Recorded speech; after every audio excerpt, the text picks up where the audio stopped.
Pagitt Radio on AM 950.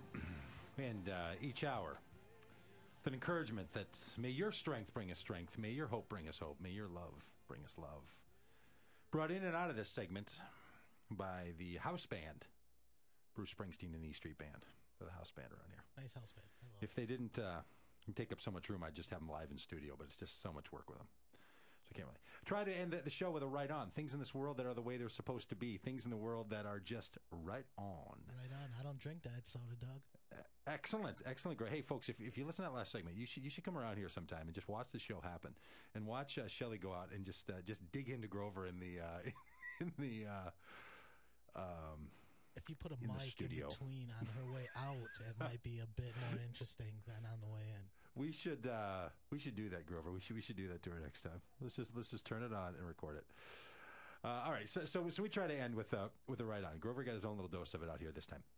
Here's the right on for today, and it's going to go out. It's going to go out to a couple who got married last weekend. Now, that's not a big deal, right? You might be thinking to yourself, look, people get married all the time. They get married all around the world. People get married, older people and younger people to older people. Men marrying women now. Women marrying women, men marrying men. Like, it's not a big deal, right? You wouldn't think that a regular old wedding would get you the Doug Pagitt Radio right on. But it does today. You get your hand up out there?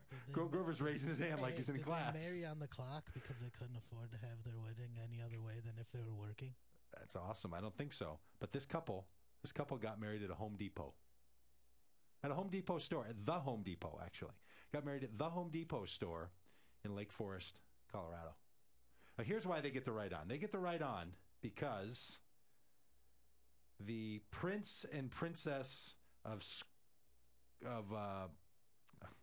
it'd be nice if I got the setup right, wouldn't it? Wouldn't it be nice if I sort of nailed the setup for the right on, so you saw why the couple getting married at the Home Depot and the couple getting married in Stockholm, Sweden came together, right? Because when the royal family got married in Stockholm, Sweden, it's a big deal. Now, on the 19th in Stockholm, where they still keep like a king around, right? It's like a 12th century chess match in some of these Scandinavian countries.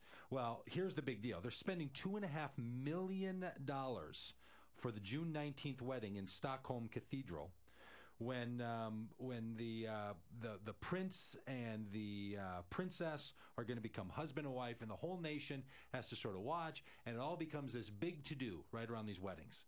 Lots of money is spent. Now, not everybody spends $2.5 million of the taxpayers' money in Sweden, but people spend tens of thousands of dollars. In fact, I was talking to a bride-to-be this week, and she read a little rule of thumb about getting married in America.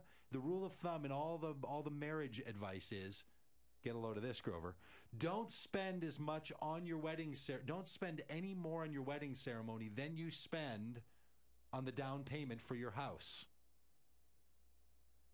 Don't spend more on your wedding ceremony than you spend on the down payment for your house. So if you're going to put, $20,000 down, let that be the amount you spend on your wedding ceremony. All I have to say you to that be person, kidding me. Good luck.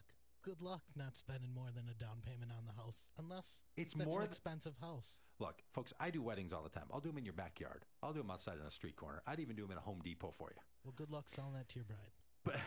But these people who get married when the monarchies of Norway and Denmark are going to join together in Sweden, and they're going to get married, and it's just insane, right? This thing that goes on, and all of this massive amount of money and debt that people go in for these celebrations.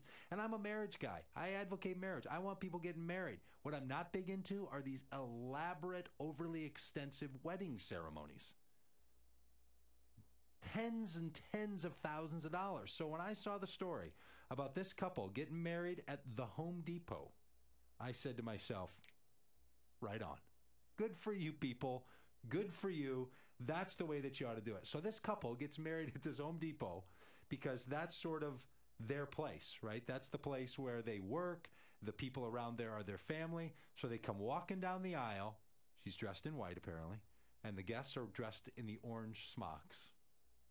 And they get married right there at the Home Depot. And I think that's just like a fantastic way for a couple to say, you know what? We're going to do the things that are important to us. We're going to do the things that matter. We're going to join our lives together. We're going to make this covenant with each other, but we're not going to do it in a way that puts us into debt. We're not going to do it in a way that's going to become a big extravagant thing. We're not going to do it in a way that's going to stress everybody out. And they got a little news coverage out of it. They also didn't serve any food or play any music at the reception, but right on. You don't know that. You don't know if they didn't have a party, because a lot of these Home Depots, you know what they have out in the front? They have that hot dog cart. They got that hot dog cart out there, and they sell you the 50 a person. Yeah. They sell you the California or the Chicago style dog. That's what they sell you. Nice. The Chicago style dog. So I think that this couple getting married at the Home Depot, good for them. Now you're pushing back on the right on. Grover, you've never fought with a right on before. No, are you now telling me this isn't as right? Right on, this isn't as righteous as what happened afterwards? Because it's not. It's. I don't know what you're getting at, fella. They should have to regulate what goes on after the wedding. They cut out the cheapest part of the wedding. What is and the ceremony? At the church. That's the easiest, cheapest thing to take care of about the wedding is the ceremony. It's what happens after that that's expensive. It's the dinner, you're saying? It's the dinner. It's the place where you need to go to bring these people together. I mean, obviously Home Depot worked for these guys, but a lot of people they're not going to go to the Home Depot. I'm saying it's cool and everything, but they cut out the cheapest part about having a wedding ceremony.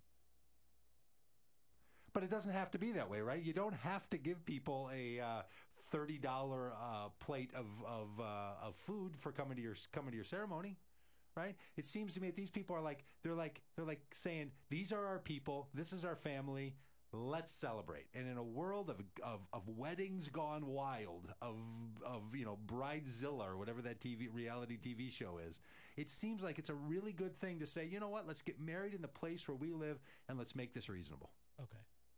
I was in Germany, and you know what they do at this little church in Germany? Everybody who's invited brings, not everybody, but of people who are invited, there's a set of them who bring the desserts, and they make special wedding cakes that are only made for weddings. So you get excited because there's a wedding because you get to have that special cake that you like so much. That's cool. Everybody thrown in on it together. I think there's an entire way to do this, and if these people get married at the Home Depot, draws attention away from the royalty of Scandinavia spending $2.5 million on a wedding, or somebody spending $20,000 or $30,000 on a wedding ceremony, they should do it. Absolutely. Yeah. Hey, Doug Pagitt Radio, religious radio that's not quite right on AM 950. We're going to be back next week, a slightly adjusted schedule. I'll tell you more about that next week. But still on from 10 to noon. Just going to be moving some people around for some special coverage. AM 950, the voice of Minnesota.